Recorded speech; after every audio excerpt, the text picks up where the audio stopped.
Alright, what's up? Well, I am not Facebook Live because for some reason it is not meant for me to go Facebook Live on tonight for some reason. I don't have proper connection to do so, or I have a weak service where I'm at for some odd reason, so no Facebook Live tonight.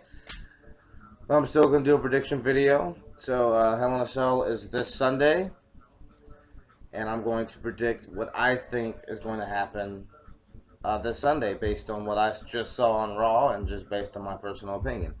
I'm Warren Freeman, by the way, episode 46, Warren's vlog.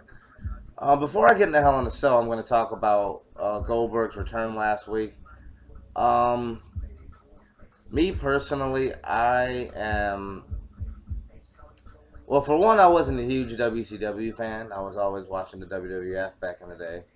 So I wasn't a huge WCW fan, so by default I wasn't a huge Goldberg fan.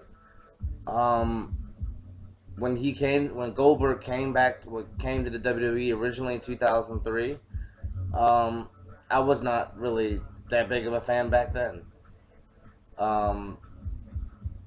And that being said,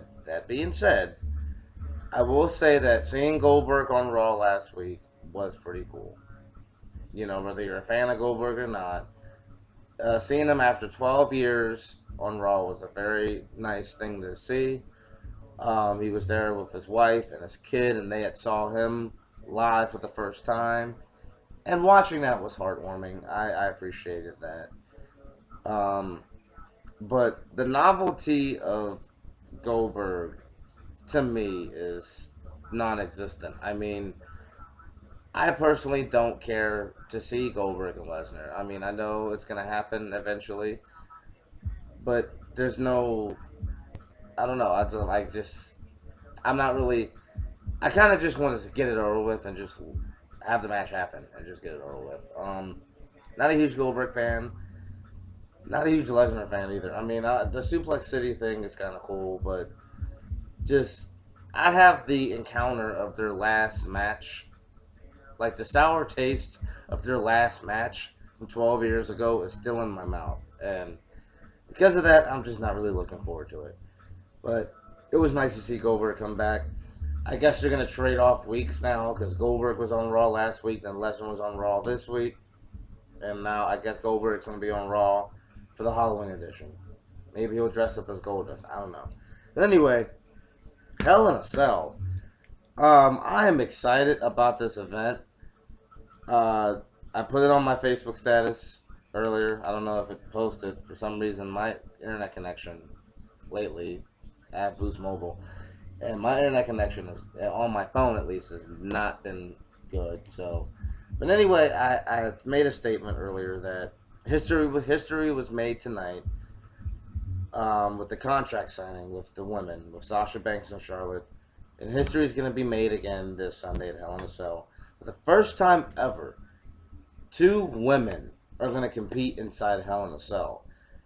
That is mind-blowing.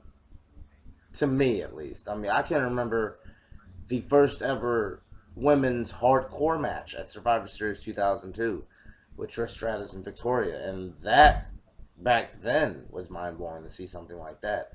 Now we get the first ever women's Hell in a Cell match coming up this Sunday. It's going to be really interesting. Mick Foley tonight. Oh man, Mick Foley poured his heart out into that promo tonight. And the way Mick Foley delivered that promo is making me think that something big is going to happen between Charlotte and Sasha. I don't know what. I'm not going to sit here and speculate what, but, you know, and let me just explain something for a minute. This was a go-home episode of Raw tonight. And, you know, I say this all the time whenever I'm reviewing it or whenever I'm doing a prediction video for a pay-per-view. I usually do it following the go-home episode or to that particular pay-per-view. So, in other words, you know, split brands. So it's 2 pay-per-views a month. But I always do the prediction videos following the go-home show, whether it's Raw or SmackDown. And the idea of a go-home show is to make you want to watch the pay-per-view. Now, there are fans like myself who are going to watch the pay-per-view regardless. But even for fans like me, or just for me personally, it's still important to make sure that go home show sells that pay per view. And Raw is usually hit or miss, but I thought the episode as a whole did a really good job of selling the pay per view on Sunday. I think SmackDown's still going to blow it out of the water tomorrow, like it usually does every week. But I think Raw did a good job, at least selling this Sunday's pay per view. Um, and by far, my favorite part was Foley delivering that promo. I mean, he went straight ECW Cactus Jack with that promo. It was. I mean, I can't even describe it. Honestly, I had tears in my eyes. Not that I cried or anything, but I felt emotion watching McFoley, listening to McFoley's promo. I was sat there, watched the promo. I felt his pain. I felt, physically I didn't feel his pain, but I felt what he was saying when he talked about he has no hip bone required. And if you will start my computer, I will. Updates always happen when I'm trying to do this. No, we're not restarting anything. Fuck out of here. Alright. So, let's just go through the card here. Cass and Enzo versus Carl Anderson and Luke Gallows. I try to stick with the whole formula of whoever goes over on Raw usually loses at the pay-per-view. And to be honest with you, I gave up on Anderson and Gallows when they didn't win the tag titles. I thought that Clash of Champions was going to be their night to finally capture the tag titles. I thought Clash of Champions was it. I was convinced that Anderson and Gallows were going to be taken seriously. And I thought for sure at Clash of Champions that Anderson and Gallows would win the tag titles. And what assured me of that was because of the Jon Stewart bullshit that we saw at SummerSlam. So I thought for sure, okay, we got the Jon Stewart bullshit. Clash of Champions is serious. They're going to win the tag titles. And then they lost. I was like, huh. So then, the next night on Raw, I'm thinking, oh, we got a tag title rematch. All right, maybe they'll get it on Raw. Kofi was busted clean open. I forget, it might have been a boot from Gallows that busted Kofi clean open, but Kofi's bleeding all over the place. I'm sure that wasn't planned because this is PG. But anyway, I'm thinking, oh man, maybe they're just going to put the titles on Anderson and Gallows. Nope. But they kept it on the New Day. And the thing is, it's nothing against the New Day. It's just that I thought that Anderson and Gallows were going to be really taken seriously. And they weren't. So now they go into a program with Enzo and Cass. Enzo goes over on Anderson tonight in a singles match. And I'm going to pick Carl Anderson and Gallows to win Sunday. Do I think they're taken seriously by beating Enzo and Cass? Not necessarily, but it's a step in the right direction. And I'm confident that that's a decision that will be made. And I sincerely hope so because I'm in my pay-per-view pot and I want to fucking win it. So, there we go. Speaking of the New Day, they're taking on Sheamus and Cesaro. And if you watch Monday Night Raw tonight, I gotta tell you about the spot. Big E lifted Kofi up over his shoulders. Kofi jumped to the outside of the ring and jumped right into the loving uppercut of Cesaro. And my goodness. Oh, man. Words cannot describe that uppercut tonight from Cesaro. But again, same formula. Lose on TV, win on pay-per-view. I think that Sheamus and Cesaro are gonna crumble this Sunday. Egos are gonna clash, and I think that the New Day are gonna retain the tag titles. I don't know when the New Day are going to lose those tag titles. I mean, they keep bringing up Demolition's record, and I know New Day is approaching it. So, maybe it'll happen when they surpass Demolition's record. That's when they'll drop the tag titles. And I don't think that's going to be Sunday, so I'm picking New Day to win. TJ Perkins versus Brian Kendrick. I really enjoy the storytelling here because it goes so far beyond mentor and mentee, student and teacher. This goes so deep that it's enjoyable for me as a viewer to actually watch. And I feel like tonight another chapter was written when not only did Brian Kendrick lose to Rich Swann, the dancing brother. I'm not gonna start ranting about that.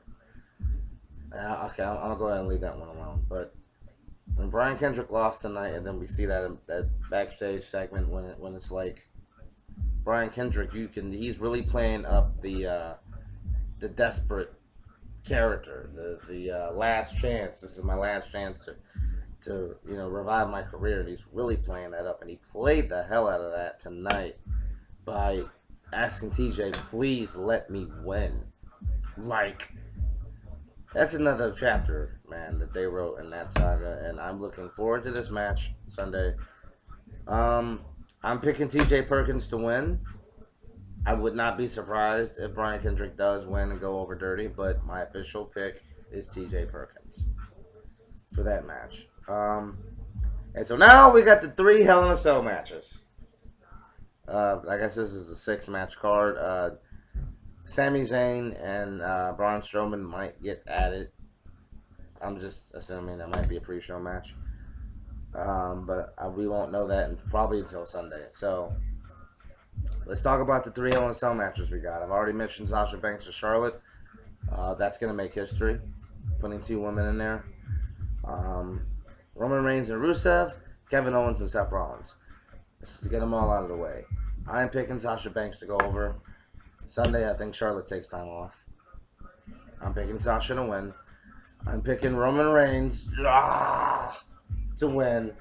And I'm not even going to bother with my rant about how... oh, man.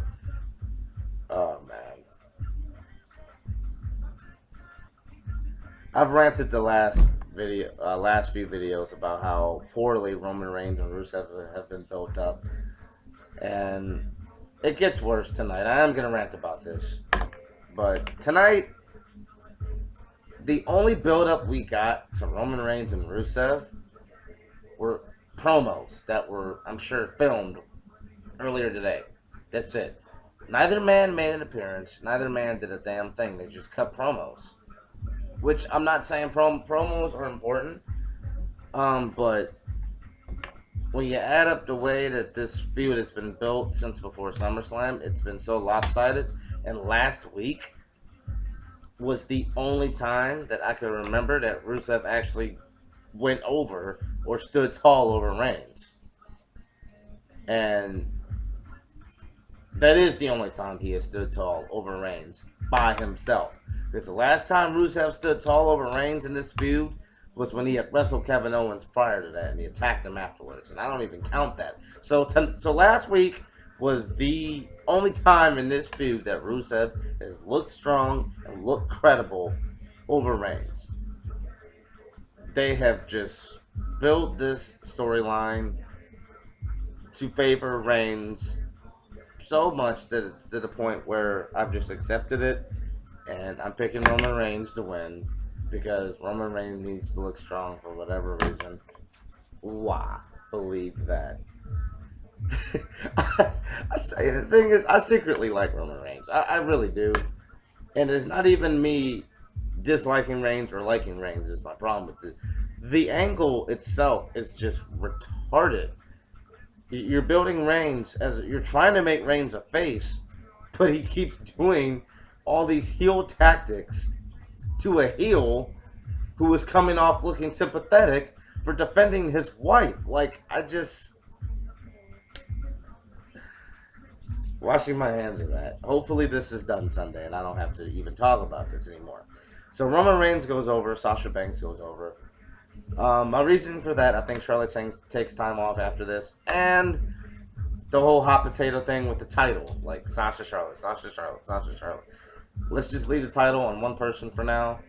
And maybe Sasha could just beat Charlotte and then move on to someone else. Kevin Owens versus Seth Rollins. This one, I'm picking Kevin Owens to win.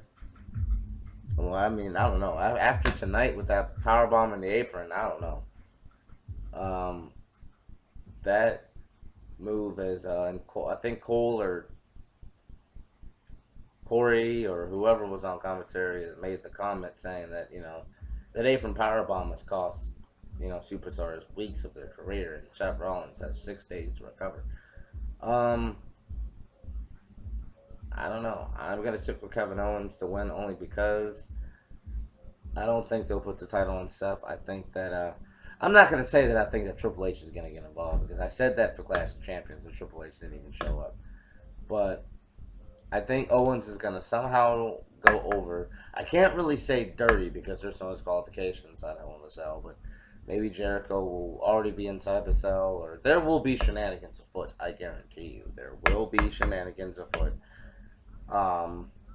in that match. But I'm picking Kevin Owens to win. Now, before I end this video, there's something I want to talk about. I'm not a rumor person, but there are rumblings that I have read on the internet, because everything on the internet is true. But there are rumblings on the internet that Sasha Banks and Charlotte could potentially main event or close out Hell in a Cell this Sunday. And the ingredients for that are there. They're going to be in Boston. That's Sasha Banks' hometown. And if this happens, then the WWE will be making history on 3 accounts. I've already mentioned, or maybe 2. I'm tired. You have to excuse me.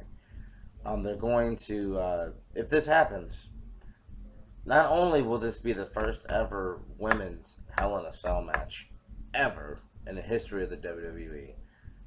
Okay, not 3, just 2. This will be the first time that I could think of that 2 women have main evented a pay-per-view. Now, Sasha has main evented an NXT TakeOver, which that's fine, but for Sasha to main event a pay-per-view with Charlotte, main eventing a pay-per-view, that would be huge. And I don't know if WWE is going to pull the trigger on that, but if they do, it's going to be amazing. And, Sasha Banks and Charlotte just main evented Raw a few weeks back. So, and that was a phenomenal match, in my opinion. So, yeah, that's Hell in a Cell. Those are my predictions. I'll go over them again. Anderson and Gallows over. Enzo and Cass. New Day over Sheamus and Cesaro. TJ Perkins over Brian Kendrick. Sasha Banks over Charlotte. Roman Reigns over Rusev, and Kevin Owens over Seth Rollins. Those are my predictions. I'm entering my poll Sunday. I hope I win it. We do it for fun. Yeah, that's it. That's all I got tonight, man. I'm sorry if I look tired and drowsy. Watching Raw is a chore nowadays. It really is. These 3-hour Raws, man, they're killing me. But those are my predictions for Hell in a Cell. Yeah, I am gonna go to bed. So you guys have a wonderful night. This is the Morning Vlog, episode 46. Good night.